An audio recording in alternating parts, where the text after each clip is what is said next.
किस तरह से भारत के लोकतंत्र को हाईजैक किया जा रहा है भारत की ही रूलिंग पार्टी द्वारा। ये उदाहरण हर प्लेटफॉर्म पे आपको दिखते हैं।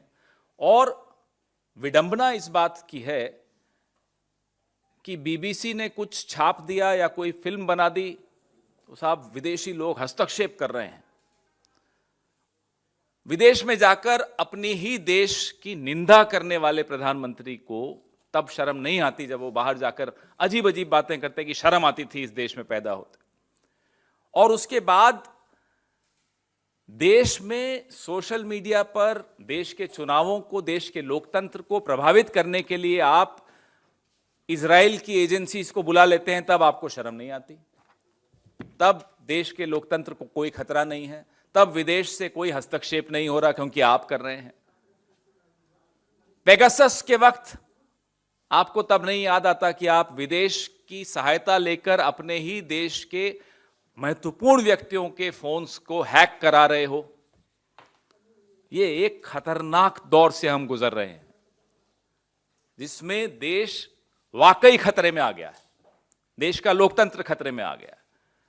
और ये जो बार बार दुहाई देते हैं कि साहब फॉरेन कॉन्स्पिरेसी, ये हिंदुस्तान में सरकार में बैठकर फॉरेन की कंट्रीज के साथ मिलकर कॉन्स्पिरेसी कर रहे हैं हिंदुस्तान के लोकतंत्र के खिलाफ। आज मैं अभी अपनी साथी सुप्रिया श्रीनेत जी से आग्रह करता हूं पहले कि वो मामला क्या है ये इजराइल का, उस पर कुछ खुलासा करेंगी और फिर हम अपनी चर्चा जारी रखेंगे। सुप्रिया जी।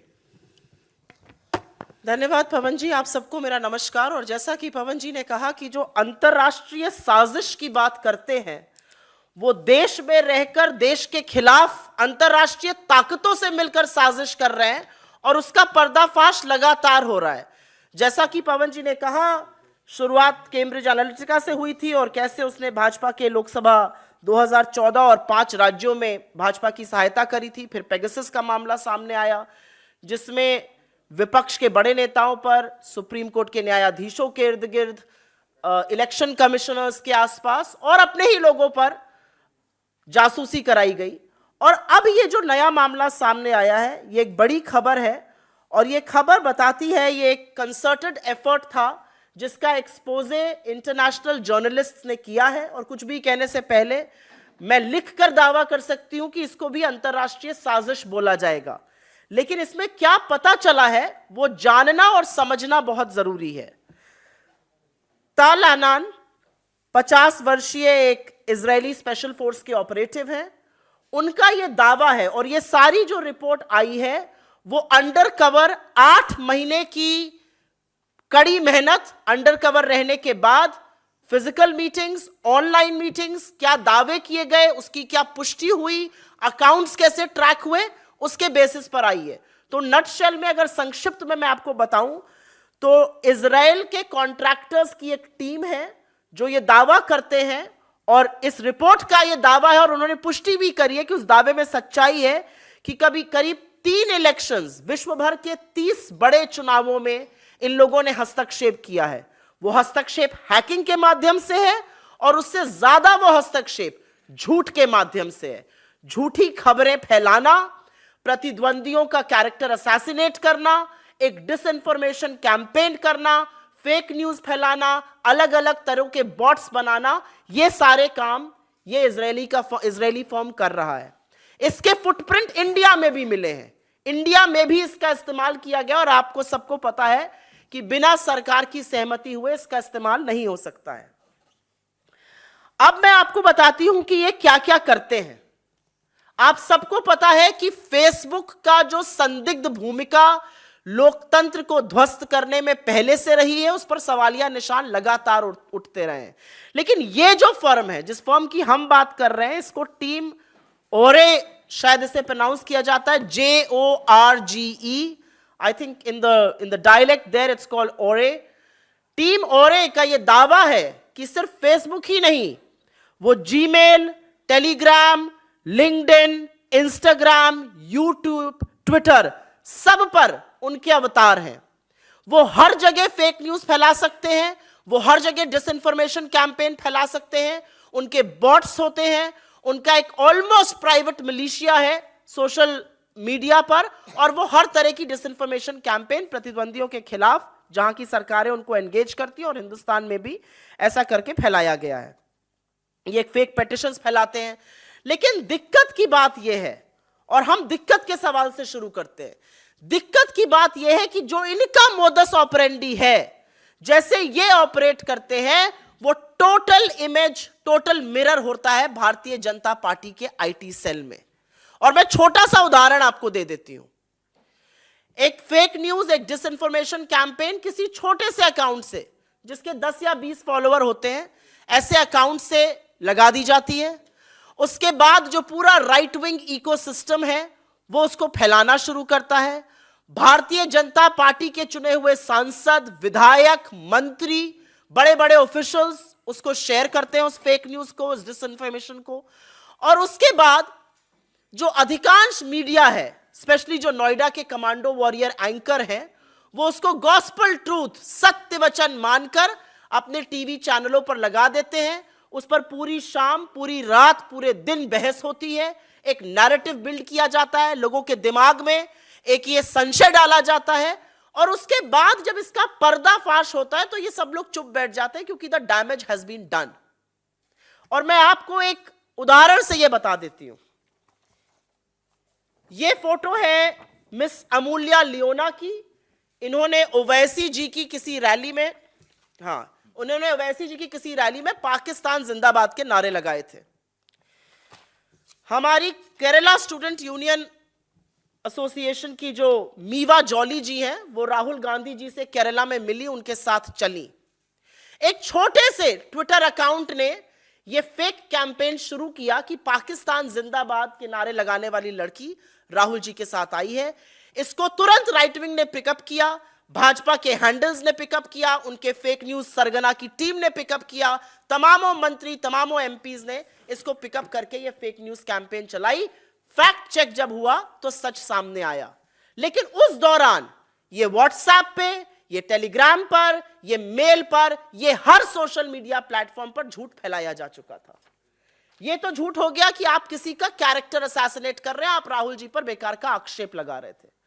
अब ये और भी सिनिस्टर प्लॉट है, ये और भी डेंजरस है। ये कैसे होता है, और इसी में इजराइल के इस फर्म का रोल भी सामने आता है कि कैसे ये डिसइंफॉर्मेशन एक बड़े सुनियोजित तरीके से फैलाई जाती है।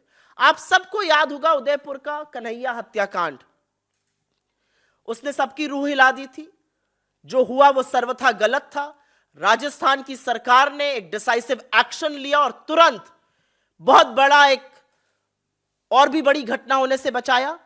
लेकिन आपको अगर याद हो तो राहुल गांधी जी का वायनाड में दिया वो स्टेटमेंट, किन्हीं लेफ्ट एक्टिविस्ट ने उनका दफ्तर आके तोड़ फोड़ किया था। उन्होंने कहा बच्चे हैं, बच्चों को माफ कर देना चाहिए। वहां से वो स्टेटमेंट काटा गया, उसको उदयपुर से एसोसिएट किया गया और उस मामले को तूल पकड़ाया गया। और इस मामले को फैलाने वाले भारतीय जनता पार्टी के चुने हुए सांसद और उनके मंत्रीगण थे। जब पर्दाफाश हुआ तो ट्वीट्स डिलीट हुए। लेकिन असलियत यह है कि इस तरह का नैरेटिव एक आतंकी घटना को लेकर समुदायों में विषाक्त फैलाने पर हो रहा था। और इसीलिए कुछ सवाल हैं जो हम लोग जरूर पूछना चाहते हैं, क्योंकि यह पैटर्न एक है। 2016 में एक खबर आई थी, आपको याद हो, सैन बर्नार्डिनो शूटिंग के बाद कि कैसे एप्पल ब्रेक नहीं कर रहा था सॉफ्टवेयर। तो इंडियन गवर्नमेंट ने भी उस समय इजराइल की एक कंपनी थी सेलिब्राइट, उससे एक सॉफ्टवेयर खरीदा था। तो बहुत सारे सवाल हैं, लेकिन संक्षिप्त में हम सिर्फ कुछ ही सवाल आपके सामने पूछना चाहते हैं। सबसे पहला सवाल यह है कि इतनी बड़ी खबर आई है कि एक इजरायली फर्म 30 जगह चुनावों के साथ हेरा फेरी करता है, हैकिंग करता है, डिसइंफॉर्मेशन कैंपेन करता है, जिसमें भारत भी शामिल है। मोदी सरकार की ओर से चुप्पी क्यों है? आप फेक न्यूज के बारे में क्या करना चाहते हैं? आपको फैक्ट चेकर्स से इतनी दिक्कत क्यों है? फैक्ट चेकर्स को आप जेल में डालते हैं और आपका पीआईबी फैक्ट चेकिंग जो है वो अगर सवाल पूछिए तो उसको झूठा साबित कर देता है। दूसरा, पेगासस पर अभी तक सरकार की ओर से कुछ नहीं बोला गया। यह अलग बात है कि सुप्रीम कोर्ट के सामने जो कमिटी थी उसने कहा कि सरकार ने इसमें सपोर्ट नहीं किया था।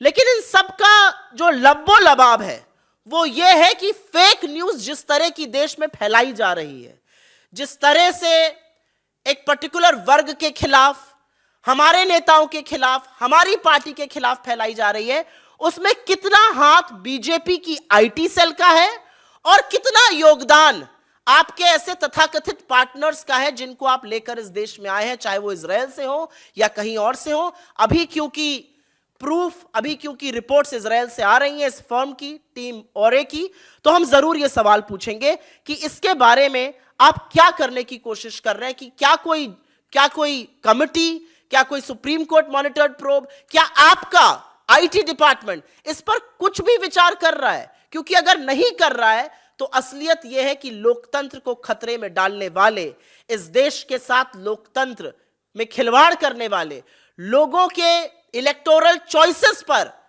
प्रहार करने वाले नरेंद्र मोदी जी की सरकार है। और यह सरकार इतने सुनियोजित तरीके से यह कर रही है और इसमें मदद ऐसी कंपनीज की ले रही है जो फॉरेन कंपनीज है, जिनको हमारे चुनाव में, हमारी डेमोक्रेसी में, हमारे लोकतंत्र में इंटरफेयर करने का कोई भी मतलब नहीं है। इसमें हमारा देश के महत्वपूर्ण लोगों का डेटा आप कॉम्प्रोमाइज कर रहे हैं, उस डेटा को एक विदेशी कंपनी के हाथ में सुपुर्द करके। अब राहुल जी का फोन पेगासस में था, या और बड़े उनके अपने मंत्रियों का, अश्विनी वैष्णव का भी शायद उसमें नाम आता है, इन सब का आपने डेटा भी विदेशी कंपनी को दे दिया। आप सोचिए कि किस स्तर पर रूलिंग पार्टी इस देश की किस स्तर पर गिरकर राजनीति खेलती है।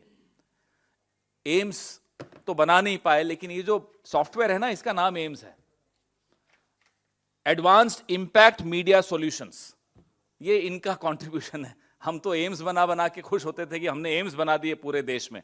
ये मोदी जी की सरकार इजराइल के साथ मिलकर advanced impact media solution AIMS लाई है। इसका अर्थ यह है कि हम सब के फोन्स हैक करना, या हम सबको इतनी गलत सूचना भर देना समाज में कि समाज को मालूम ही नहीं पड़े कि सच क्या है, गलत क्या है। अफवाहों का एक तरह से तकनीकीकरण कर देना, जो संघ जाना जाता है अफवाहों का, उनका ताकत ही अफवाहों से आती है। अब उस संघ की सरकार के हाथ में तकनीक आ गई है कि अफवाहों का कैसे तकनीकीकरण हो जाए और कैसे अफवाहें एक क्लिक में पूरे देश में फैल जाएं और लोग उसको सच मानने लगें। और उसका क्या प्रभाव हो सकता है, चुनाव में तो उसका प्रभाव होता ही है, लेकिन सामाजिक शांति और सौहार्द को बिगाड़ने में उसका किस तरह का दुरुपयोग होता है, वो आपके सामने है। आपके सवाल।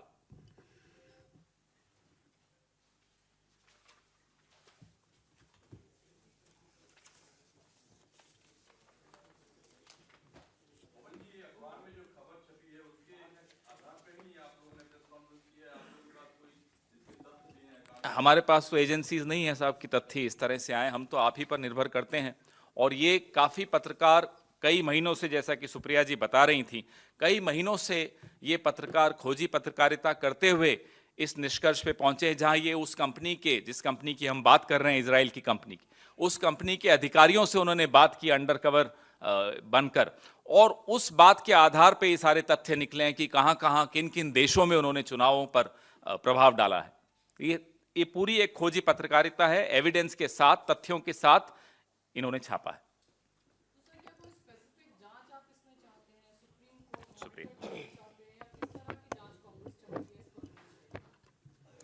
मैं आपके सामने कुछ तथ्य बता देना चाहती हूं, क्योंकि इसको सिर्फ सरसरे तौर पर यह कह देना कि हम किसी रिपोर्ट के आधार पर यह बात कर रहे हैं, यह सर्वथा गलत है। हमने एक पैटर्न देखा है, उस पैटर्न को आपके सामने दो एग्जाम्पल्स जो रीसेंट है उससे बताया, ऐसे तमामों एग्जाम्पल्स हैं। इस देश के प्रधानमंत्री, और ये हमारा डेटा नहीं है, ये ट्विटर का डेटा है, इस देश के प्रधानमंत्री के 60% फॉलोअर्स जो हैं वो फर्जी हैं, इसके बारे में कोई चर्चा नहीं है। आईटी डिपार्टमेंट 60% इंस्टाग्राम पे इंडियन इन्फ्लुएंसर्स के लगभग 16 मिलियन खाते नकली हैं। रिपोर्ट में बताया गया कि करीब 18,000 ट्विटर अकाउंट बीजेपी के फेक न्यूज फैलाते हैं। 18,000 ट्विटर अकाउंट हैं जो उसको एम्पलीफाई कर रहे हैं। ये किसके ट्विटर अकाउंट है? ये किसने खोले, ये कौन संचालित कर रहा है? ये बीजेपी के फेक न्यूज सरगना टीम फैला रही है या ये इजराइल की कंपनी इनकी मदद कर रही है? ये तो बताना ही पड़ेगा। और सबसे बड़ी बात इसमें यह है, जो आपने पूछा हम क्या चाहते हैं, हम ये चाहते हैं कि सरकार अपनी चुप्पी तोड़े। आप पेगासस पर भी चुप रहेंगे, आप इस पर भी चुप रहेंगे, तो आपकी भूमिका क्या है लोकतंत्र को बचाने की? मुझे लगता है चुनी हुई सरकार लोकतंत्र की प्रहरी होनी चाहिए। आपके ऊपर आक्षेप बहुत गंभीर लगा है। आपके ऊपर आक्षेप लगा है कि जिन 30 देशों में लोकतंत्र के साथ खिलवाड़ एक कंपनी कर रही है, उसमें से एक हिंदुस्तान भी है। हिंदुस्तान की सरकार के पास ये लिबर्टी नहीं है कि वो चुप रहे ना, ये लग्जरी है। हिंदुस्तान की सरकार को जवाब देना पड़ेगा, और जवाब इसलिए देना पड़ेगा क्योंकि फेक न्यूज फैलाने में ये एजेंसी भले आपकी मदद करे, फैलाने का काम आपका तंत्र भी उतना ही बखूबी से करता है। और जैसा कि पवन जी ने कहा कि अफवाह को एक तरह से आप मिलिटराइज कर रहे हो उस अफवाह को, आप किसी रूमर को, किसी अफवाह को एक तरह से वेपनाइज कर रहे हैं, और उसके चलते बहुत सारी दुष्परिणाम देख रहे हैं हम समाज में। तो इस पर सवाल कैसे नहीं पूछा जाएगा? This impacts India's electoral process directly and there should be a probe.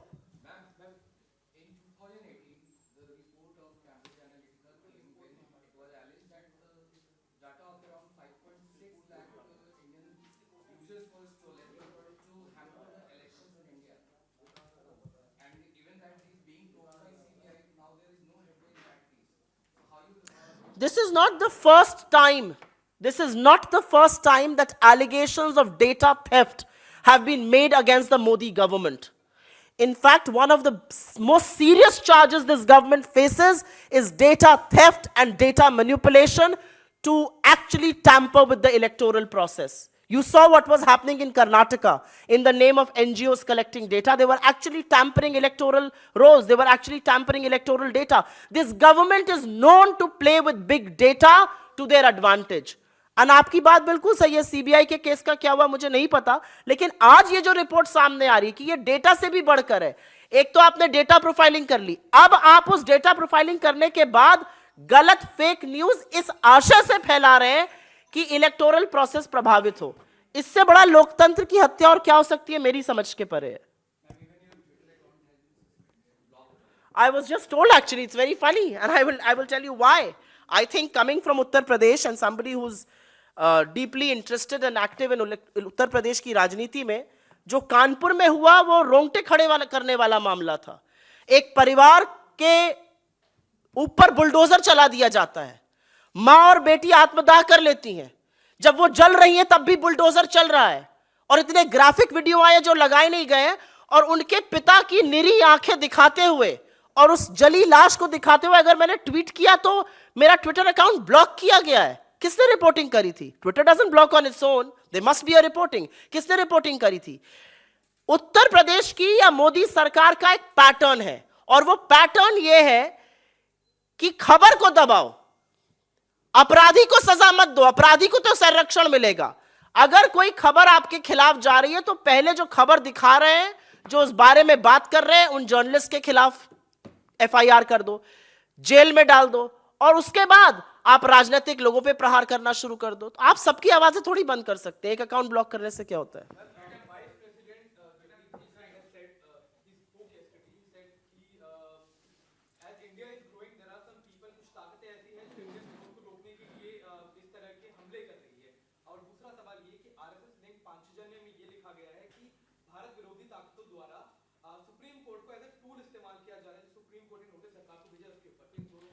देखिए, संवैधानिक पदों पर बैठे हुए लोगों पर आज अमूमतः हम टिप्पणी नहीं करते हैं, लेकिन जिन सज्जन का आपने नाम लिया, उपराष्ट्रपति जी का, जो राज्यसभा के सभापति भी हैं, जब कांग्रेस के अध्यक्ष वक्तव्य दे रहे थे तो वो 26 बार उन्होंने टोका था और 10 बार उठकर खड़े हो गए थे। लेकिन जब मोदी जी सीना ठोक ठोक कर अमर्यादित, असंसदीय बर्ताव कर रहे थे तो धनखड़ जी के मुंह में एक शब्द भी नहीं आया था। मुझे लगता है मेरा ये वक्तव्य ही उनकी इस बात का जवाब है। आपका सेकंड क्वेश्चन क्या था? सवाल ये कि पांचजन्य में ये लिखा गया है कि भारत विरोधी ताकतों द्वारा सुप्रीम कोर्ट को एज अ टूल इस्तेमाल किया जा रहा है। जब उन्होंने सुप्रीम कोर्ट ने नोटिस भेजा था गवर्नमेंट को over banning of BBC documentary social media. मुझे तो लगता है तानाशाह डरता है, डरपोक है, बौखलाए हुए हैं, तो वो सब कुछ करेंगे। लेकिन पवन जी से मैं बोलूंगी इसका जवाब दें। किस आधार पे एक गैर पंजीकृत संस्था सुप्रीम कोर्ट की अवमानना कर रही है? ये सवाल अब देश में ये बनता है, हम सबके दिमाग में आ रहा है कि आप खुद पंजीकृत नहीं है, आप आपके टैक्सेस नहीं जमा कराते, आपकी कोई अकाउंट बुक नहीं है, आपका कोई मेंबरशिप रजिस्टर नहीं है, आप हैं कौन? चले आए हैं सुप्रीम कोर्ट की अवमानना करने। आपकी अपनी सरकार, भारतीय जनता पार्टी आप ही का एक अंग है, आपकी अपनी सरकार पेगासस से लेकर इजराइल के अलग अलग कंपनियों को ला लाकर देश में लोकतंत्र के साथ खिलवाड़ कर रही है। बीबीसी की डॉक्यूमेंट्री पे आपको आपत्ति है, तो यह सुप्रीम कोर्ट की अवमानना की हम घोर निंदा करते हैं।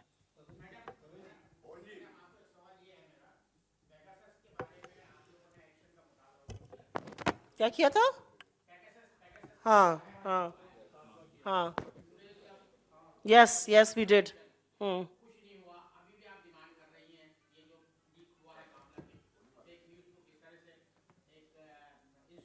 तो आपकी क्या मंशा है कि अगर लोकतंत्र पर इस तरह से प्रहार होगा और लोकतंत्र की दिन दहाड़े हत्या करी जाएगी, तो भारत का प्रमुख विपक्ष अपने मुंह में दही जमाकर बैठा रहेगा? ऐसा तो हम नहीं करेंगे। और आप कह रहे हैं पेगासस में कुछ नहीं हुआ। पेगासस में तो सरकार का ऐसा पर्दाफाश हुआ कि दुनिया देख रही है। सरकार ने उस कमेटी के साथ सहयोग ही नहीं किया जो कमेटी बनाई थी सुप्रीम कोर्ट ने पेगासस मामले की जांच करने के लिए। तो झूठ, एग्जैक्टली, तो झूठ छुपाने का सीजीआई ने इसको ऑन रिकॉर्ड बोला है। तो झूठ छुपाने का काम कौन करता है? जो गलत काम करता है।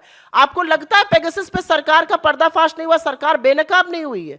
सरकार ने चुने हुए प्रतिनिधियों के खिलाफ, सरकार ने एडिटर्स के खिलाफ, सरकार ने अपने लोगों के खिलाफ, सुप्रीम कोर्ट जजेस के खिलाफ, इलेक्शन कमिश्नर्स के खिलाफ यह पेगासस इस्तेमाल किया था। फिजिकल मालवेयर पाया गया है लोगों के फोन पर। सुप्रीम कोर्ट ने एक जांच समिति गठित करी, सरकार ने उसका सहयोग ही नहीं किया, उसको वक्तव्य ही नहीं दिया। आपको लगता है वो छुपा नहीं रही थी? हम तो ये मुद्दे उठाएंगे क्योंकि ये मुद्दे उठाने जरूरी हैं।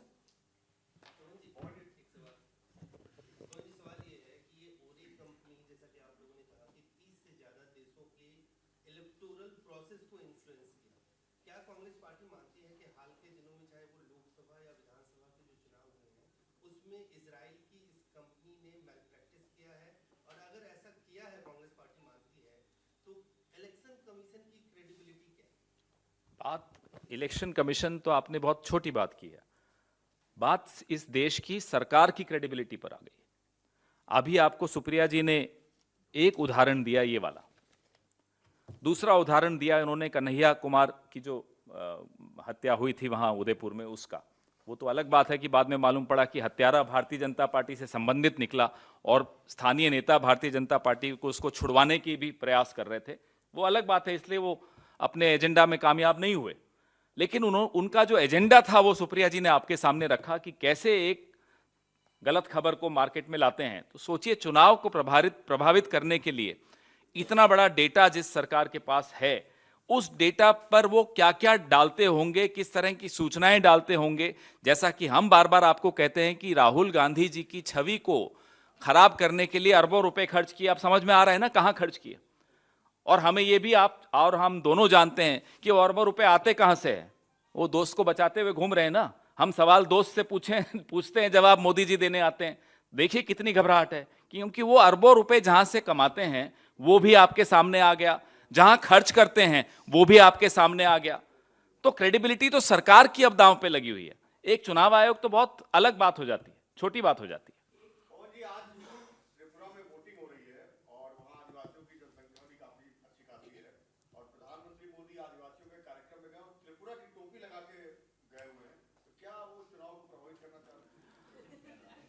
देश के प्रधानमंत्री दिन भर यही काम करते हैं, या कभी टोपी पहनते हैं या टोपी पहनाते हैं। चुनाव आयोग को इस बात का संज्ञान लेना चाहिए।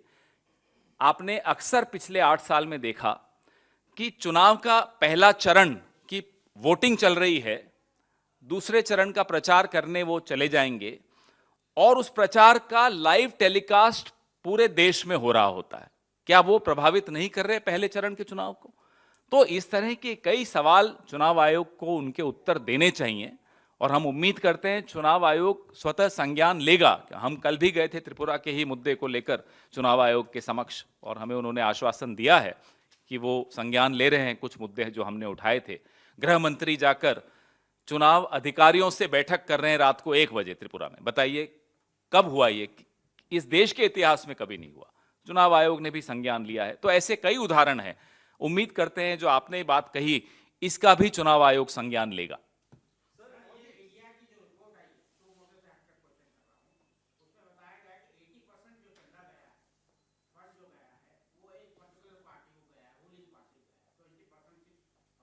हमने तो सुना था 96% भारतीय जनता पार्टी को गया। आप एक पार्टी विशेष बोल रहे हो, मैं नाम भी बता देता हूं। वो पार्टी विशेष जो है वो भारतीय जनता पार्टी है, और 96% इलेक्टोरल बॉन्ड्स का चंदा उनको गया है। बाकी 4% में बाकी सब समेट दिए गए।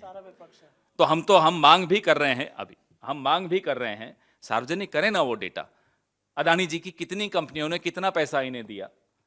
और हम यह भी मांग करेंगे कि वो पैसा आपने कहां कहां खर्च किया। पेगासस पर किया, ये हॉर्गे या जो एम्स जो भी इन लोगों ने बनाया उस पर किया।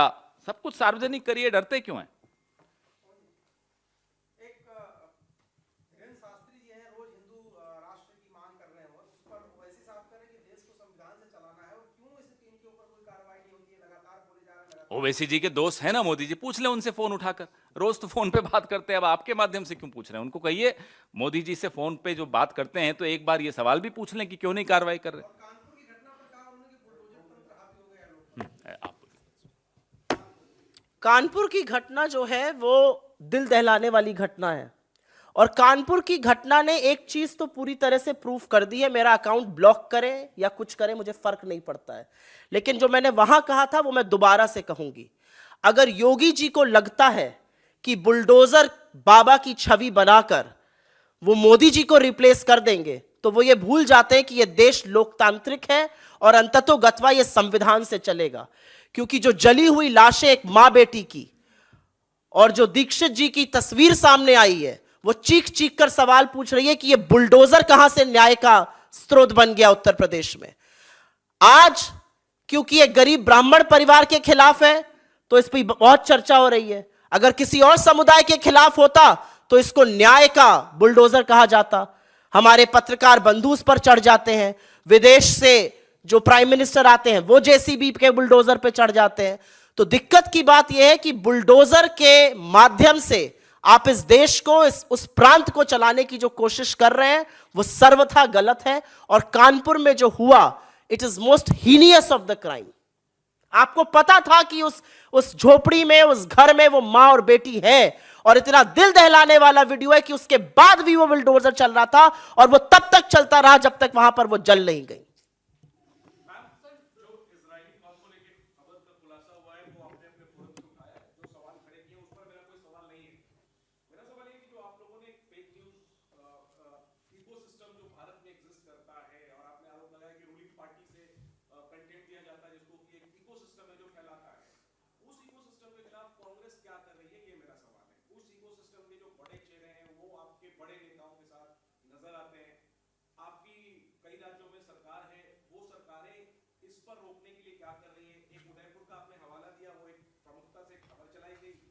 उसमें क्या एक्शन आपकी पार्टी की सरकार ने लिया? क्या कांग्रेस का रवैया जो है वो इन मामलों को लेकर नरम नहीं लगता? मुझे तो बिल्कुल नहीं लगता। सोशल मीडिया की, मैं अपना दायरा सीमित करके मैं सोशल मीडिया की बात करूंगी, और सोशल मीडिया पर जब भी ऐसी कोई फेक न्यूज आती है उसके कई तरीके होते हैं उससे डील करने के लिए। हमारे कई फॉलोअर्स को भी ये गुमान हो जाता है कि हर व्यक्ति के खिलाफ एफआईआर कर दो। कई बार आप उस सोशल मीडिया प्लेटफॉर्म को फ्लैग ऑफ करते हैं, वो उसको आउट ऑफ कॉन्टेक्स्ट या फेक न्यूज करके फ्लैग ऑफ करता है। अकाउंट सस्पेंशन की आप तकरीर करते हैं, आप कहीं कहीं आप एफआईआर करते हैं, कहीं पर आप केस रजिस्टर करते हैं। जहां तक आपकी ये बात है कि क्या हमारा रवैया और सख्त होना चाहिए, मैं इस मंच से कहती हूं और ज्यादा सख्त होना चाहिए। पूरी पार्टी का रवैया इस पर ज्यादा सख्त होना चाहिए। जो एक इकोसिस्टम है जो फेक न्यूज फैलाता है, उसके खिलाफ तो सारी पार्टी को एक साथ खड़े ही होना चाहिए। मैं या पवन जी या हम अकेले या कुछ लोग और मिलकर उस इकोसिस्टम से लड़ाई करें, यह गलत है। मुझे लगता है पूरी पार्टी को ऐसे इकोसिस्टम के खिलाफ खड़ा होना चाहिए जो व्हाट्सएप और फेसबुक के माध्यम से जो खबर आ जाती है उसको सत्य वचन मानकर चला देते हैं, लोगों के अंदर संशय डालते हैं और बात में वो झूठ सिद्ध होती है। मैं एक उदाहरण आपको दूंगा, नाम बाद में पूछेंगे, अकेले में तो बता भी दूंगा। भारतीय जनता पार्टी की आईटी सेल ने एक प्रकोष्ठ बनाया भारत जोड़ो यात्रा से निपटने के लिए, 30 लोगों का। 30 लोगों का, वो भी नाम कभी आपसे चर्चा में बताएंगे। राहुल जी की एक पर्टिकुलर वीडियो उसको ट्विस्ट करके बनाया जा रहा था और आईटी सेल के लोगों ने कहा नहीं ये थोड़ा ज्यादा हो जाएगा, इसको थोड़ा कम कर देते हैं। भाई हैरानी की बात है कि उनको भी ज्यादा लगा और आधे घंटे में वो वीडियो आपके एक साथी ने ट्वीट कर दिया। तो कांग्रेस पार्टी तो जो कर सकती कर रही है, सुप्रिया जी जो कह रही हैं ठीक कह रही हैं, और ज्यादा करना चाहिए, हम करेंगे, बिल्कुल करेंगे।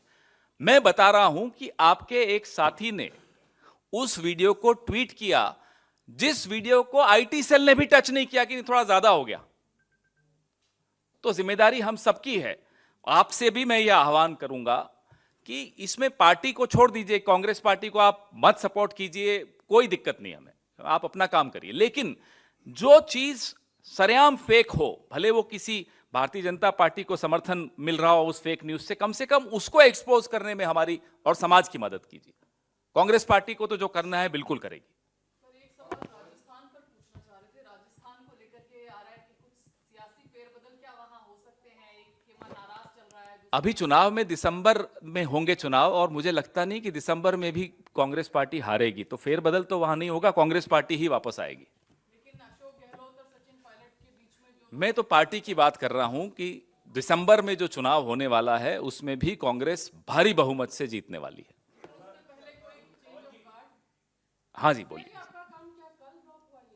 मुझे अभी मेल आई, अभी मैं देख रही थी तो मैं लॉगिन नहीं कर पा रही जी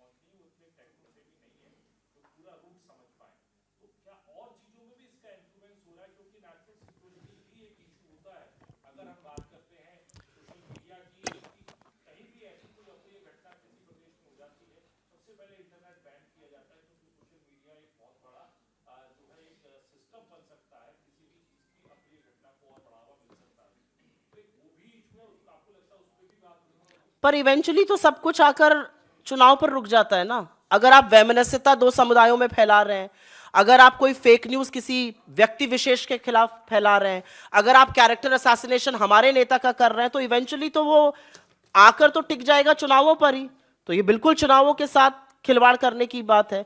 और जहां तक आपने बात कही सामाजिक वैमनस्यता फैलाने की, वो भी एक बहुत बड़ा मुद्दा है।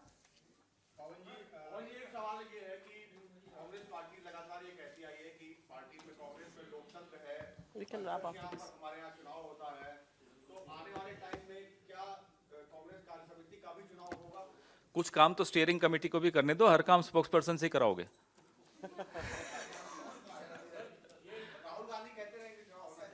स्टीयरिंग कमेटी जो निर्णय लेगी उस निर्णय पर पार्टी अमल करेगी। स्टीयरिंग कमेटी का निर्णय प्लेनरी सेशन के पहले दिन आएगा और उसके बाद जो होगा वो सबके सामने होगा।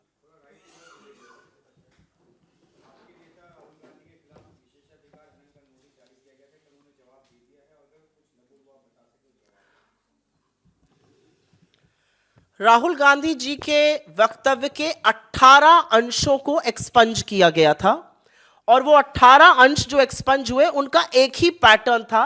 जिस सेंटेंस में मोदी और अडानी का नाम साथ साथ आया वो एक्सपंज कर दिया गया।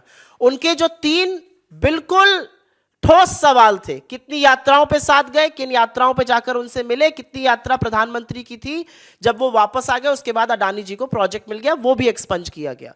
राहुल जी ने सदन में संसदीय तरीके से, पूरे सम्मान से, पूरी गरिमा से, बिना किसी भी आचरण का उल्लंघन किए बहुत ही शांतिपूर्ण तरीके से अपनी बात रखी थी और उन्होंने अपने वक्तव्य में जो दिया है एक एक चीज का आधार दिया है। उन्होंने कोई ऐसी हवाई बात नहीं कही थी जिसका प्रूफ नहीं है, हर चीज का पब्लिक डोमेन में प्रूफ है और वो उन्होंने जहां से उनके खिलाफ वो आया था नोटिस स्पीकर को दिया है, मुझे ऐसा लगता है कि बहुत दुख की बात है कि एक पूर्णतः संसदीय बहस को के 18 अंशों को इसलिए एक्सपंज कर दिया जाए क्योंकि वो मोदी अडानी के ऊपर सवाल उठाता है। आप एक्सपंज कर लीजिए, लेकिन ये सवाल तो आज देश उठा रहा है कि अडानी जी का क्या रिश्ता है, अडानी जी पर क्यों इतने मेहरबान है। 2 घंटा 40 मिनट बोलते हैं दोनों सदनों में, लेकिन अडानी का नाम नहीं लेते हैं, पीठ ठोकते हैं अपनी। ऐसे मुझे बोलना नहीं चाहिए, वो आचरण गलत है प्रधानमंत्री के लिए।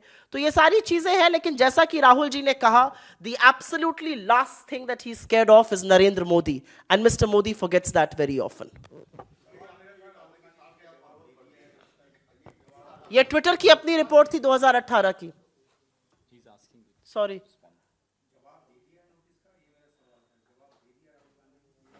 एक अधिरंजन जी ने दिया था और एक इन्होंने भी दिया है, जहां तक हमारी खबर है। बट जिन चीजों पर भी एक्सपंज किया गया, सब जो फैक्चुअल है वो हमने सारा डेटा दिया है।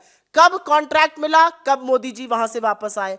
आप जून में जाते हैं, जून के 2 हफ्ते के बाद उनको बांग्लादेश का कॉन्ट्रैक्ट मिल जाता है। आप इजराइल जाते हैं, वहां पर 2 महीने बाद मिल जाता है। ये ऑन रिकॉर्ड है कि श्रीलंका के ऑफिशियल ने क्या बोला था उस कॉन्ट्रैक्ट के बारे में, मोदी जी ने किससे कहा था अडानी को दीजिए। तो ये सारी जो बातें हैं ये ऑन रिकॉर्ड है, इन पब्लिक डोमेन है, जिसका खंडन भारत सरकार ने नहीं किया है।